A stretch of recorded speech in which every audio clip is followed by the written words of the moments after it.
আসসালামু আলাইকুম। আশা করি সকলেই ভালো আছেন। তো আজকে আমি আমাদের গ্রামের হাট দেখাবো, অর্থাৎ বাজার। তো বাজারে কি কি আছে না আছে সব কিছুই তুলে ধরবো, এবং বাজারটি কত বছরের পুরনো সব কিছুই আপনাদের মাঝে তুলে ধরবো। তো শহর অঞ্চলে আমরা যাকে বাজার বলে থাকি, গ্রাম অঞ্চলে আমরা সাধারণত তাকে হাট বলে থাকি। তো সবাই ভিডিওটি সঙ্গে থাকুন এবং ভিডিওটি দেখতে থাকুন। আশা করি যতটুকু পারি ততটুকু তুলে দেবো আপনাদের মাঝে। তো চলুন ভিডিওটি শুরু করা যাক এবং ভিডিওটি দেখতে থাকুন। বাগেরহাট জেলার মল্লারহাট উপজেলার একটি পরিচিত এবং ঐতিহ্যবাহী বাজার হলো নাশকলি বাজার। অনেকগুলো ইউনিয়নের মানুষ আসে এই বাজার থেকে বাজার করতে। এছাড়া এই গ্রামটি এবং এই বাজারটি গ্রামীণ পরিবেশ এবং কৃষি এবং স্থানীয় ঐতিহ্যের জন্য বেশ পরিচিত। মল্লারহাট উপজেলা সদর থেকে এই বাজারের যোগাযোগ ব্যবস্থা বেশ সহজ। গ্রামীণ রাস্তাঘাট উন্নত হওয়ার কারণে স্থানীয় বাজার ও উপজেলা সদরের সাথে নাশখালীর মানুষ সহজে যাতায়াত ও ব্যবসা বাণিজ্য করতে পারে। সংক্ষেপে বলতে গেলে নাশখালী বাজারের মানুষ এবং তার আশপাশের মানুষ খুবই কর্মঠ। মাছের ঘের আর সবুজে ঘেরা এমন একটি বাজার যা মল্লারহাটের গ্রামীণ অর্থনীতি ও শান্ত পরিবেশকে সুন্দরভাবে ফুটিয়ে তোলে। বাজারের উত্তর দিকে আমাদের হাই স্কুল এবং সাথে একটি মাঠ। তো বলতে বলতে বাজারের প্রায় কাছাকাছি চলে আসছে। এই পাশে দক্ষিণ দিকে যেই খোলা জায়গাটি দেখতে পাচ্ছেন, সেই জায়গাটিতে ভবিষ্যতে একটি হাসপাতাল হবে। এই হাসপাতাল হলে নাশখালী গ্রাম সহ অনেক গ্রাম উপকৃত হবে। তো বাজারের ভিতরে আমরা প্রায় চলে আসছি। তো চলুন আগে প্রথমে আমরা মাছের বাজার থেকে শুরু করি। সিজন জ্যৈষ্ঠ এবং আষাঢ় মাস হওয়াতে অনেক জায়গা থেকে নদীর মাছ সংগ্রহ করে থাকেন এবং অনেক জেলে মামা তারা মাছ নিয়ে এই বাজারে আসেন। অনেক রকম মাছ পাওয়া যায়, তার মধ্যে টাকি, তেলাপিয়া, পাঙ্গাস, মিনার কাপ, পুঁটি ইত্যাদি সহ অনেক নাম না জানা অনেক মাছ এই বাজারে আসে।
এছাড়া বাগেরহাট জেলা মাছ চাষের জন্য খুবই বিখ্যাত। এখানে গলদা, বাগদা এবং বিভিন্ন ধরনের মাছ চাষ হয়ে থাকে। এজন্য অনেক পরিবার বাজার থেকে মাছ প্রায় কিনেন না বলতে গেলেই চলে।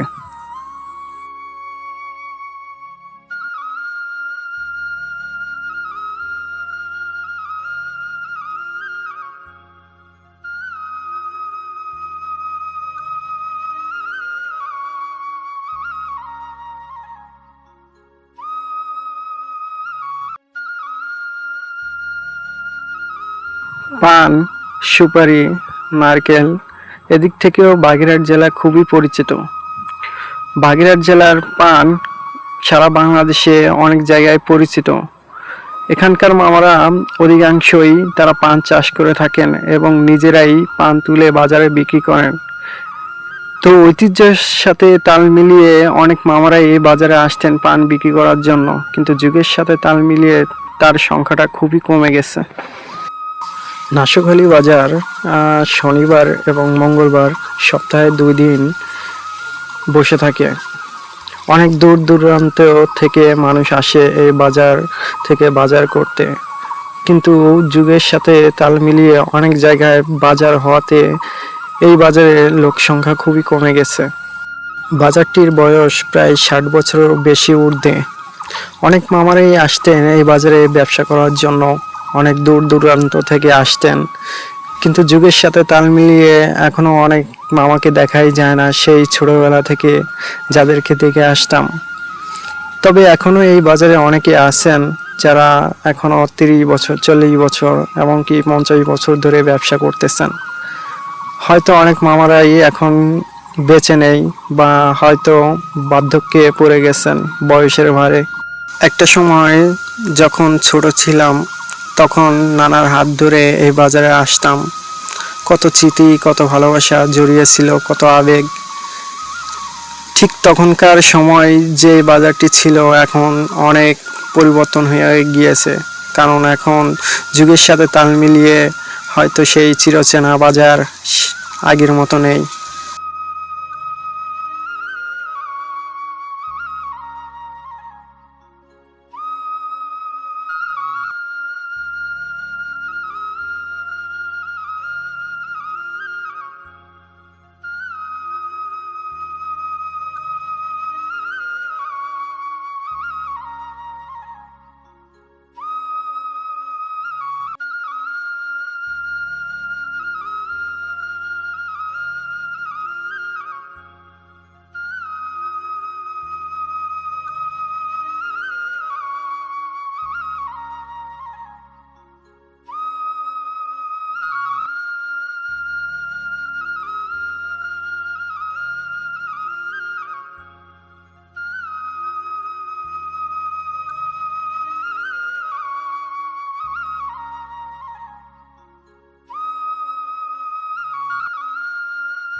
তো এই ছিল আজকে বাজারের ভিডিও।